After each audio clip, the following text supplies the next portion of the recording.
Dipersilakan. Assalamualaikum warahmatullahi wabarakatuh, tuan-tuan dan puan-puan. Terima kasih sebab bersama-sama dengan saya pada petang ini. Saya perkenalkan diri saya dulu. Nama saya Azia binti Aziz daripada MRSM Tun Dr. Ismail. Saya ingin berkongsi sedikit berkaitan dengan kalkulator kelas Swiss, iaitu pemerkasaan kalkulator kelas Swiss dalam PDP matematik. Okey, so tindakan inovasi saya bahagikan kepada 5 bahagian, iaitu yang pertama adalah berkaitan dengan tujuan. Sebentar lagi kita akan tengok secara detail. Dan yang nombor 2 hingga nombor 5 adalah strategi yang saya gunakan. Strategi 1 sehingga strategi 4, bagaimana saya nak memperkasakan kalkulator kelas Swiss ini dalam pengajaran dan pembelajaran matematik dekat MRSM di Malaysia. Okay, next. Okay, so ini adalah tujuannya. Asasnya sebenarnya kenapa kita memilih pemerkasaan kalkulator kelas Swiss ini. Asasnya adalah sebenarnya kita nak bantu pelajar untuk menyelesaikan masalah dengan tepat, dengan cepat, supaya kalau pelajar-pelajar ini menyelesaikan masalah dengan pantas, dia ada ruang untuk membuat refleksi. Dia punya jawapan, dia boleh semak balik dia punya jawapan dan sebagainya. Especially kertas 1 SPM. Okay, kertas 1 tu adalah objektif, tetapi kalau dia kita bergerak. So dalam kertas 1, dalam objektif, kalau dia pantas buat penyelesaian, so maksudnya dia boleh semak semula, sempat semak semula. Okay, so dan lagi satu, kenapa kita nak buat pemerkasaan kalkulator kelas Swiss ini? Terdapat pelbagai sumber luar dan juga daripada media sosial, macam-macam ada.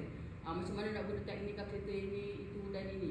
Tetapi bila terlalu banyak, kita dapati pelajar kita kurang berminat untuk mencari teknik yang betul.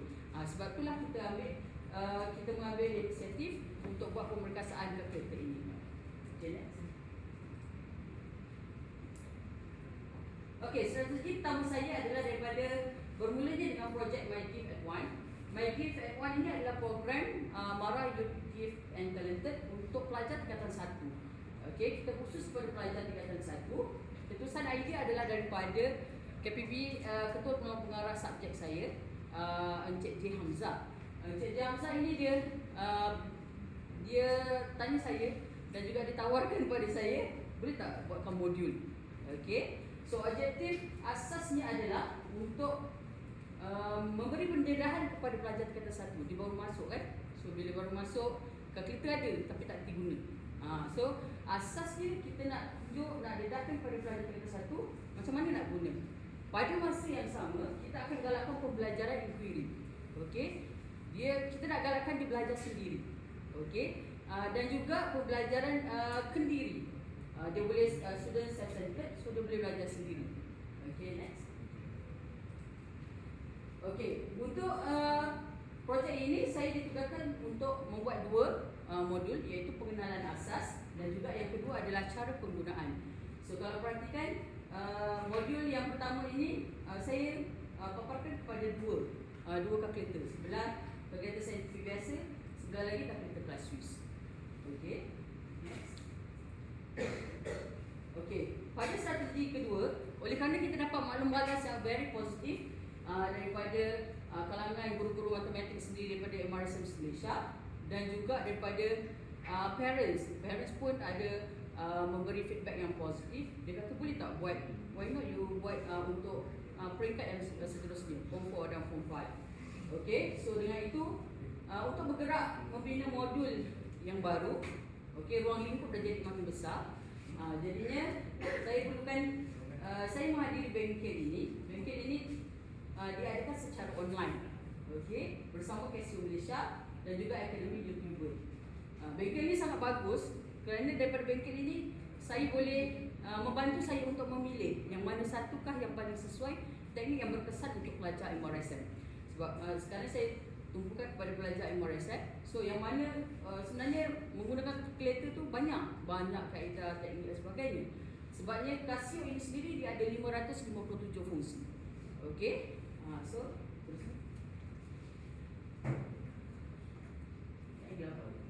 Okey, so yang ini adalah sijil daripada Casio sendiri. Kemudian kalau strategi pertama itu saya fokus kepada, saya dedahkan kepada dua kalkulator saintifik dan juga kalkulator kelas Swiss. Oleh kerana untuk pembinaan model baru, untuk ruang lingkup yang lebih besar, so saya hanya fokus kepada satu kalkulator saja, iaitu kalkulator kelas Swiss. Yang tuan-tuan dan puan-puan kalau dapat round tengok tu, itu adalah kalkulator kelas Swiss. Okey, so pada bulan Jun 2023, Jabatan Matematik MRSM Kuala Lumpur baru telah menjemput saya. Ini PKA yang berangkap dan jadi guru dah. Telah menjemput saya untuk buat program pemantapan profesionalisme untuk guru jawatan matematik, khusus untuk guru jawatan matematik. So, yang ini dibagi saya 2 task dalam masa 4 jam. Satu penggunaan kalkulator kelas Swiss dan satu lagi penggunaan media sosial dalam PDP matematik. Yang ni, yang kedua tu saya fokus kepada TikTok lah, sebab saya memang mengajar cikgu-cikgu matematik macam mana nak gunakan matematik dalam TikTok. Okey, so bila diberi kesempatan, jadinya saya pun buatlah pilot test untuk modul yang saya dah bina. Okey, so kita buat hands on. Setiap satu tu kita buat hands on. Okey, kita buat hands on setiap satunya. Lepas tu saya buat KWL juga. Saya tanya pendapat guru-guru jabatan matematik. Okey, dan saya dapati diorang sangat enjoy dan juga ada segelintir daripada kita pun sebenarnya hakikatnya cikgu-cikgu pun sebenarnya kurang berkemahiran untuk menggunakan kalkulator kelas Swiss. Okey, terusnya. Okey, dan yang terakhir, strategi yang terakhir itu adalah bila kita dah sediakan modul telah diuji dan daripada feedback daripada guru-guru jawatan MRSM KKB, saya upgrade sedikit, saya edit balik apa yang sesuai dan yang tak sesuai. Kemudian saya sebarkan pada platform. Mara Mathematics Lounge itu adalah platform, resources platform untuk semua guru matematik MRSM Malaysia. Okey, yang kedua WhatsApp group tu biasalah dengan KJ, guru kanan, TPKA dan sebagainya. Dan lagi dua ini pun saya masukkan dalam TikTok apps dan juga YouTube channel saya, dan saya sharekan link kepada peringkat MRSM Malaysia. Okey, terusnya. So, yang ini YouTube channel saya. Okey, so dalam YouTube channel saya masukkan ke semua video lah. The whole video tu saya masukkan semua. So, sebabnya ada guru-guru MRSM ini dia datang kepada saya, dia kata, why not kalau you bagi link, sebab dia bila kita nak download dia terlalu besar, kan. So bila YouTube dia atas kayangan, so dia dah boleh play, dan juga dia boleh share kepada para pelajar bila-bila nak tengok pun boleh. Okey, tapi saya melihat YouTube channel ni dia agak panjang, lengthy kan, dia punya capacity dia tu. Pelajar-pelajar, especially pelajar yang semakin muda ni, dia tidak berminat untuk tengok yang panjang-panjang. Okey, so saya ambil inisiatif, saya uploadkan pula pada TikTok. Okey, tetapi pada TikTok itu saya perlu pecahkan kepada beberapa video kecil supaya pelajar boleh fokus. Oh, this one actually that's what. Okey, okey, so saya demonstrasi sikit. Okey, siapa yang ada kalkulator boleh try guna. Yang pertama, kalau soalan kita pada hari ini adalah untuk cari titik persilangan antara dua garis lurus di bawah. Okey, video. Okey. Stop. Pause. Oh, dah jalan. Pause. Terus. Pause. Okey. So, untuk kalkulator ini, kalau anda tekan pada butang menu, dia akan ada keluar dia punya fungsi. Fungsi dia punya mod lah, macam mod lah. So, kita akan pilih menu A. Kat mana nak tekan menu A ni? Bila kita dah tekan menu, kita akan tekan negatif. Sebab ada A. Oops, sorry, kita tekan. So kat sini ada A. Okey. So, kemudian bila kita dah tekan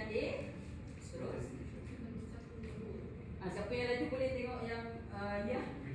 Okay, so kita ada simultaneous equation dan polinomial. Yang ini adalah simultaneous equation, persamaan serentak. Okay. So, berapa anu, berapa anu yang kita perlukan? Nak 2, so kita tekan 2. Okay. Okay. Kemudian kalau anda perhatikan, so kalau anda perhatikan pada paparan calculator class Swiss itu, sebenarnya dia punya susunan itu dah dalam bentuk soalan dalam buku. Okey, dalam textbook. Kalau calculator yang sebelum ini, kalau tuan-tuan dan puan-puan tengok anak-anak ke yang gunakan calculator saintifik yang warna hitam tu, dia tidak ada paparan mengikut textbook. Sebab dia punya fungsi untuk calculator hitam tu hanya 490 fungsi. Okey, untuk calculator ini dia ada 557 fungsi. Okey, dan paparan dia sangat bila paparan ikut buku, pelajar senang untuk copy dan juga compare saja untuk ini. Okey. Ni video. Sorry, video tak habis. Sorry. Tapi sebelum ni pun boleh buat selesai simultaneous equation kan? Boleh? Sama juga kan? Yang calculator hitam. Sama. Tapi So calculator yang bezakan dia?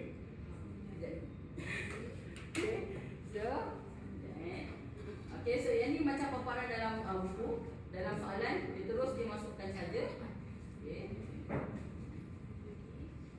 So bila dia key in satu-satu, X negatif 2.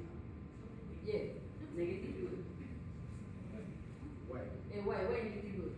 Y negatif 2. Coefficient of ataupun kali. Okay, so dia akan terus dapat jawapan value. Ini lama dah. Dah sikit.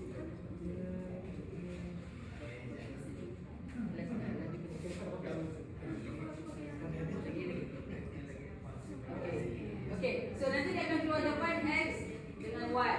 Kemudian okey, yang ini bezanya dengan calculator hitam.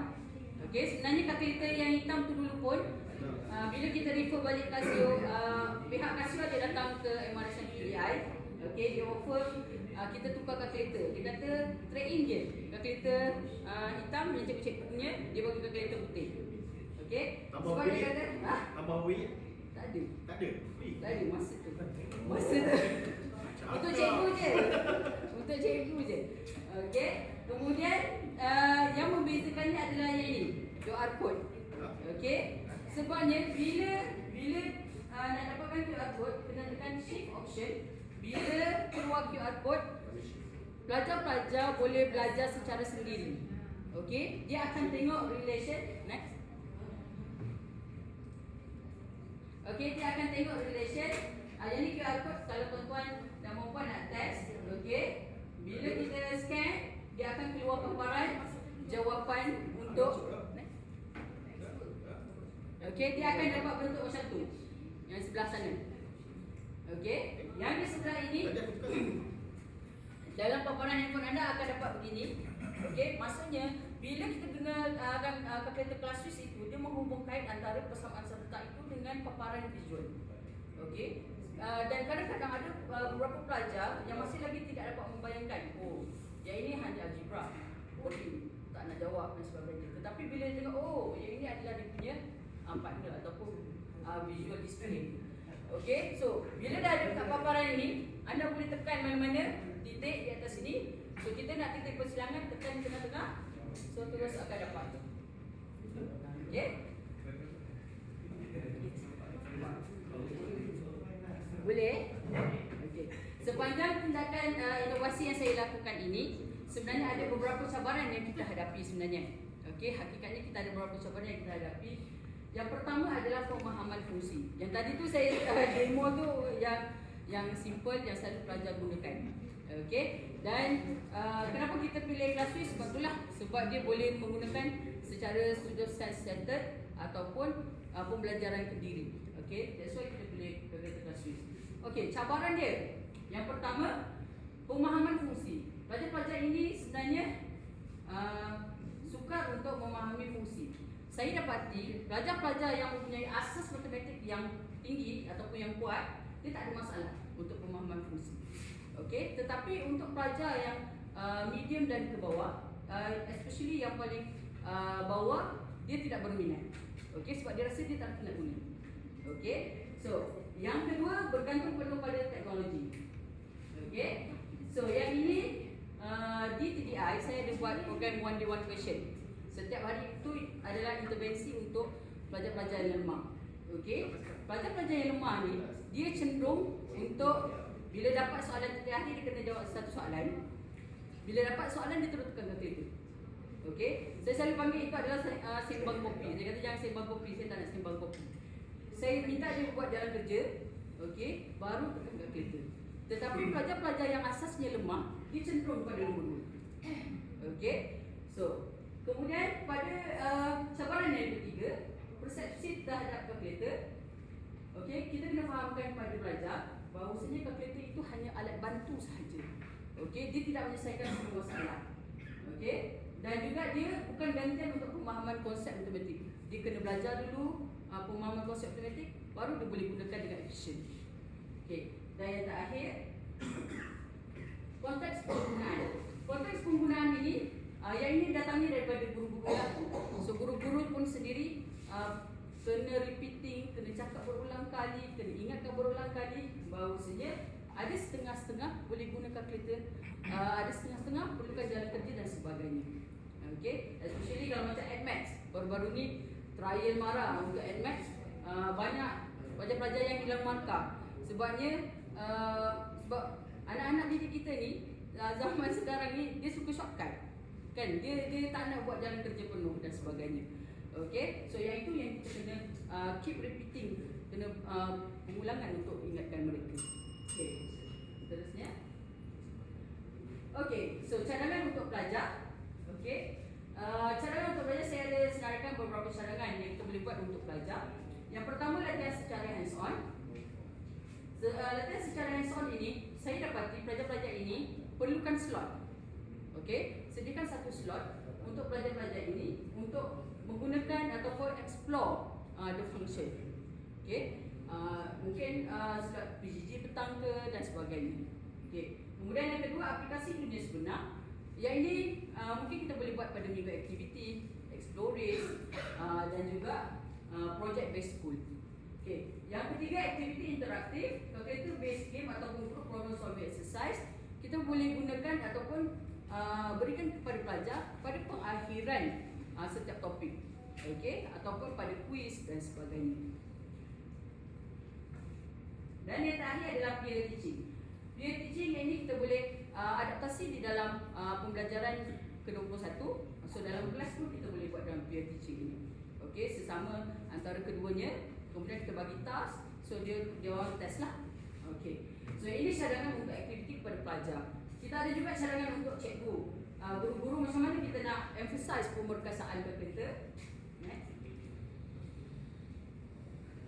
Okey, yang pertama adalah integrasi pedagogi. Okey, kalau dulu guru-guru matematik ni kami tak berasa benda ini kita perlu ajar. Guna kalkulator tu tidak perlu diajar. Sebabnya pelajar-pelajar yang terdahulu dia suka untuk cari sendiri. Macam mana nak guna ni, macam mana nak guna ni dan sebagainya. Kita cakap je, yang ni boleh guna kalkulator, so dia akan cari sendiri. Tetapi untuk pelajar sekarang tidak.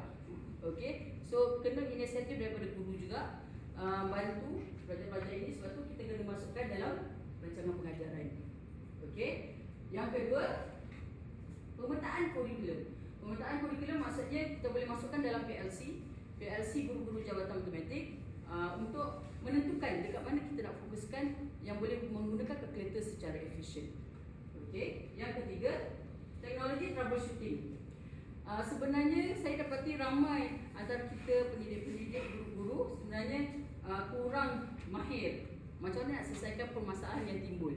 Contohnya bila dia keluar math error, contohnya bila dia keluar syntax error, contohnya nak selesaikan pelajar dia akan datang, dia kata, cikgu, kenapa kalkulator saya tak keluar sama dengan cikgu. Okey, so benda-benda macam tu, so kita beri sedikit latihan kepada guru-guru supaya dapat bantu pelajar. Last sekali, integrasi rentas subjek. Okey, yang ini berlaku biasa kita dengar. Contohnya macam saya dekat TDI, bilik guru kami itu jawatan mat dengan jawatan sains tu combine. Okey. Jawatan sains pun dia mengalami masalah perkiraan. Perkiraan ni dia kata selalu cikgu mat dia kena marah, kan? Kenapa apa tu budak-budak ni tak boleh kira? Yang ni pun simple pun tak boleh nak kira.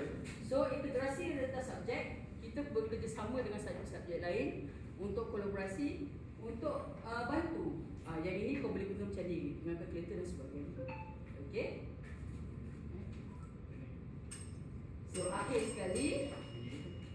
sekali penerokaan ilmu berteknologi ni sebenarnya kenapa kita kena buat penerokaan ilmu teknologi ni? Sebenarnya kita nak persiapkan pelajar kita. Pelajar kita ini bila dia berada di alam pekerjaan sekarang menggunakan banyak teknologi. So kalau kita sendiri tak selesa, macam mana kita nak bantu anak-anak kita? Okey, terutama dalam sektor pekerjaan yang melibatkan teknikal. Okey, so itu saja dari saya. Saya buka kepada soalan. Terima kasih kepada Puan Azia. Kita kepada soalan jawab. Ya, cikgu. Satu pertanyaan yang menariklah cara cepat untuk mendapat jawapan. Tapi kita kena ambil kira juga lah, walaupun kita ajar dalam ni pandangan saya, walaupun kita ajar dalam matematik ni dengan cara cepat, tapi step untuk perkiraan tu sangat penting dari segi penandaan lah. Sebab dia dekat mana kita nak dapat K1, dekat mana kita nak dapat K2 untuk dapat markah. Maknanya kita tidak boleh kebergantungan sangatlah untuk pelajar kita menggunakan Ya, betul. Sebabnya pelajar kita kalau untuk admax sebenarnya jalan kerjanya dia perlu letak jalan kerja penuh, kemudian baru dapat markah. Tetapi untuk matematik sebenarnya dia sangat membantu. Sebabnya paper 1 kita nak cepat supaya dia dapat dia ada ruang untuk buat semakan dan sebagainya. Sama juga dengan kertas 2 untuk paper untuk matematik lah. Untuk kertas 2 pun sama. Okey. Kita nak jimatkan masa supaya pelajar tu kadang-kadang pelajar ni hakikatnya kalau pelajar yang asasnya lemah, dia tidak sempat sampai nak tengok section C. Sebab tu yang kalau matematik kita kalau boleh kita nak pantas sedikit lah. Contohnya macam statistik. masuk kertas 1, Yes. kertas 2 masuk kertas 2 tu dia banyak. Still lagi ada ya jalan kerja. Sangat teknikal di situ. Ya. Dia nak macam ni, nak K1 kan, semua kelas tak. Macam dulu dia ada terus dapat Ya, jawab. betul. Ya. Sebab tu saya tuliskan ni dekat dalam cabaran kita. So macam guru-guru sendiri mesti kena repeating, ingatkan dan sebagainya, kat mana nak dapat markah dan sebagainya. Okey, next soalan. Nah, Dalam pembinaan modul ni ya. ada kerjasama dengan Casio. Saya cuba berhubung dengan pihak Casio, tapi sampai sekarang memang belum dapat tak dapat maklum balas lah. Cumanya pada peringkat awal, kalau untuk MRSM TDI, pada awalnya memang kami panggil orang Casio tu. Dia trade in dengan kami kalkulator cikgu.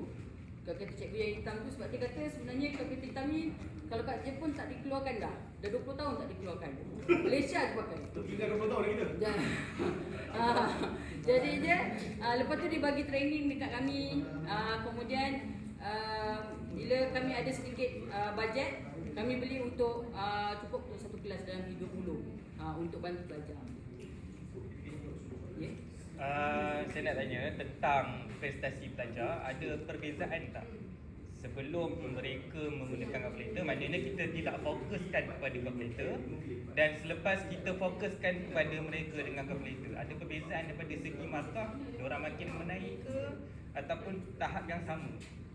Setakat ini kalau daripada segi kertas SPM matematik, paper 1 tu menunjukkan sangat perbezaan yang sangat besar. Sebabnya kalau sebelum ini, sebab kita nak kena target paper 1 tu mesti 30 dan ke atas, 35 dan ke atas. So setakat ini 80% memang pelajar saya memang 30 ke atas tu insya-Allah dalam tangan lah. Cumanya daripada segi kertas 2 tu lah yang kita kena timbal balik. Boleh tekan okey. Gamak tak boleh ke? Okey,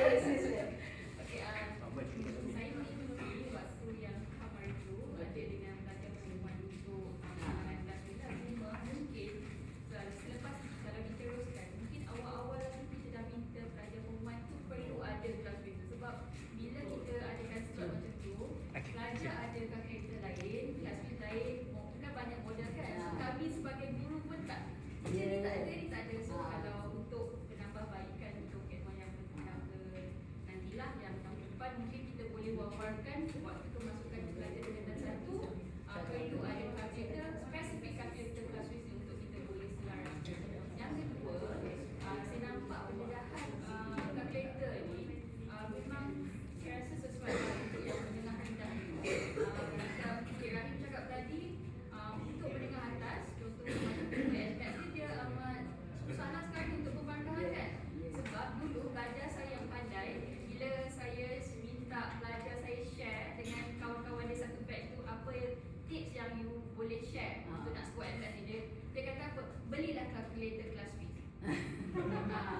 At the first place lah, tapi bila sekarang ni pemangkahan dah terlampau rigid, so saya rasa memang tak sesuai dan kalkulator tu hanyalah untuk semakkan saja, especially macam cert kan, macam tangent cost semua tu macam memang akan pelajarkan cut sebab bila dah tekan kalkulator dia tak full terms kan, so macam perlu ada sedikit Sebab tu dalam cabaran saya tadi tu memang satunya memang cikgu nak kena berulang kali kalau kita nak gunakan class Swiss. Tapi AdMath saya akui AdMath saya ada juga daripada KPP, dia kata boleh tak masukkan sebabnya sebab tu dalam cadangan untuk cabaran yang tadi tu, kalau boleh saya kata kalau pelajar yang mempunyai asas yang kuat, dia kurang sedikit masalah. Cuma bila kita kena tegur, kita kena tengok dan sebagainya. Tetapi masalahnya adalah pada pelajar yang average dan ke bawah. Kemudian untuk AdMath, yes, sebab ada je yang penceramah kadang-kadang kalau ketua penanda AdMath tu dia siap kata lagi, jangan guna kalkulator ni jijik, letak kat bawah semua. Macam tu. Sebab dia susah nak dapat markah. Tetapi hakikatnya sekarang ni pun KSSI matematik pun susah nak lepas. So saya dalam konteks saya adalah sebenarnya ingin membantu matematik itu dahulu. Okay, daripada segi objektif tu, daripada segi OMR yang perempuan dan juga PPT. Tapi yang itu kita akan notkan kepada guru-guru jabatan. Terima kasih kepada Puan Azia. Oh, last. Cabaran tentang harga. Oh ya. Cakap pasal harga, sebab itulah bila my project satu ataupun dekat strategi satu tadi, saya buat 2 paparan ataupun saya buat 2 video kalkulator kelas Swiss, dan juga kalkulator saintifik biasa. Okey. Kalkulator kelas Swiss ni kalau original dia memang 89. Okey. Tetapi saya tengok dekat Shopee banyak. Dia ada yang sebelum ni cikgu MRSM PKB. Cikgu MRSM PKB dia kata baru sampai daripada Lazada semalam. Dan 50 RM35 pun ada dan sebagainya. Cumanya bila kita beli kalkulator macam tu, warna pink dan biru. warna biru, warna pink tu memang hot. Cumanya bila kita beli kalkulator macam tu, kita kena test adakah function dia fully function atau tak. Ada caranya. Ada caranya. So kalau yang itu lepas, sepatutnya boleh dia pun tak ada masalah. Terima kasih. Ini saja.